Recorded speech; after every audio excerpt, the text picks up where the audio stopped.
you know, this is very impressive, Fahrenheit 451. It's based on a famous science fiction story. So, I mean, I bombarded you with names and titles and so if you want to ask something, I'm not going to discuss this in detail, but if it's something you don't understand from the topics or how you would be using them, just please ask them. Take half a minute and then ask on that. And you can all think about films for younger children. It's not on the list. There are lots of them on television. Just half a minute for reflection, for your overthinking. Are you familiar with any of these Please, films? half a minute. Okay. I don't speak.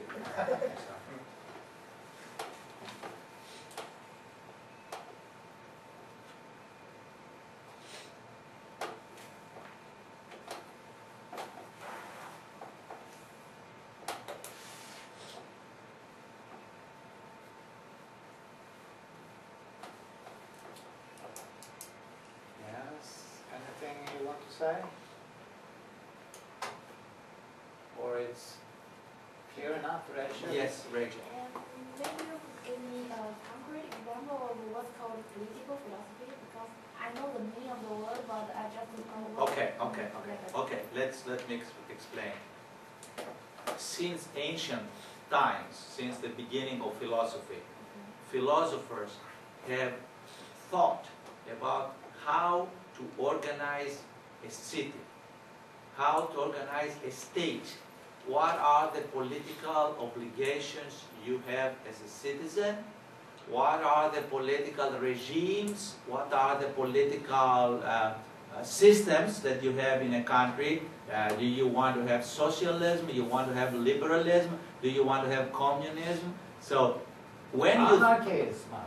And anarchism, yes, anarchism. So if you want to discuss these issues and think deeply, reflectively, philosophically. Now, what it means to think philosophically, wait until Thursday, and I'll try to just discuss that with you. But because you are right, you may study this if you study politics. You go to a university, you study politics, so they teach you about these things. But when you try to think profoundly, you don't say, well, what is right and what is wrong about my obligations as a citizen? Should I pay taxes? What is the source of authority? Why should I obey this stupid Greek government that has led me to a crisis? Why should I obey? Should I obey? Should I not obey? What are my obligations? Then you philosophize. You do political philosophy.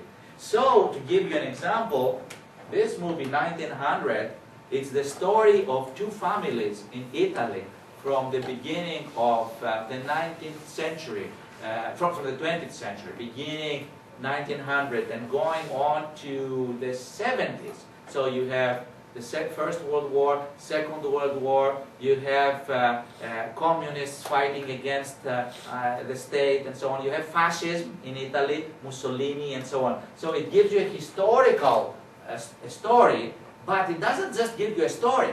It makes you think, what does it mean to be a rich man? There is a landlord, a rich landlord, and there is also a poor guy, I mean a farmer.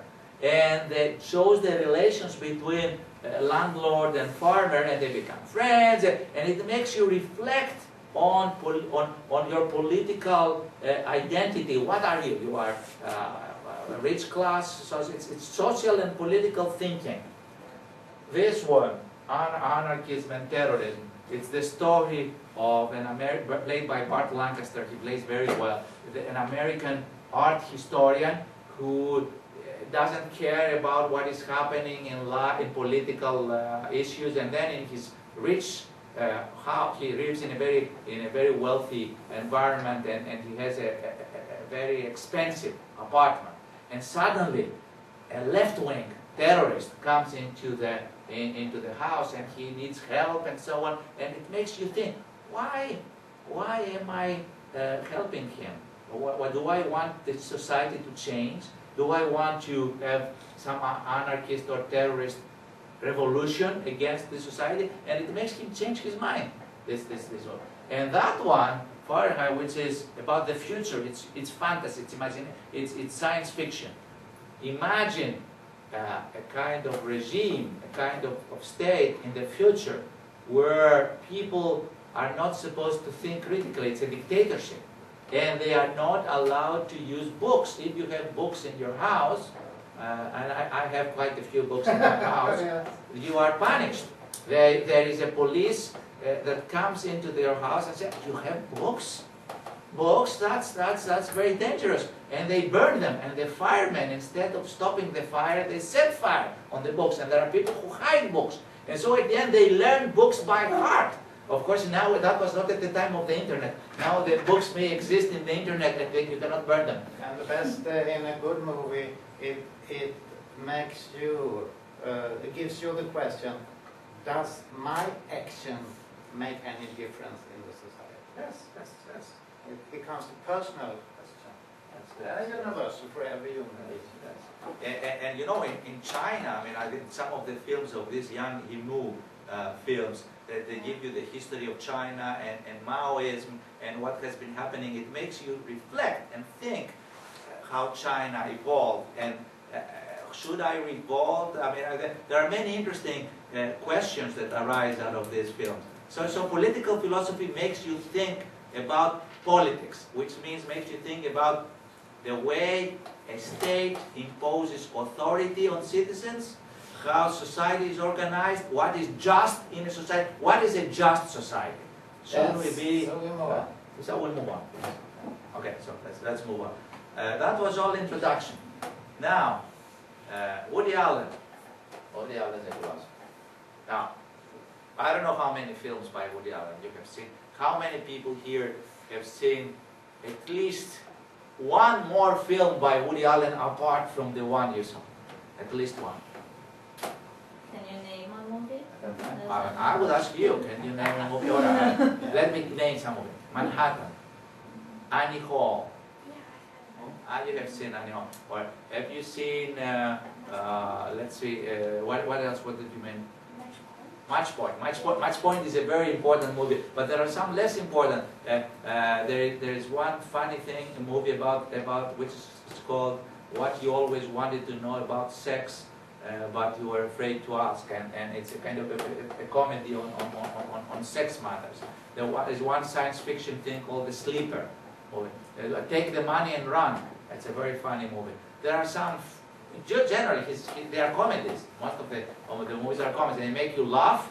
I like his humor. He has a particular kind of humor, which is sometimes difficult to understand, because some of the jokes are very clever and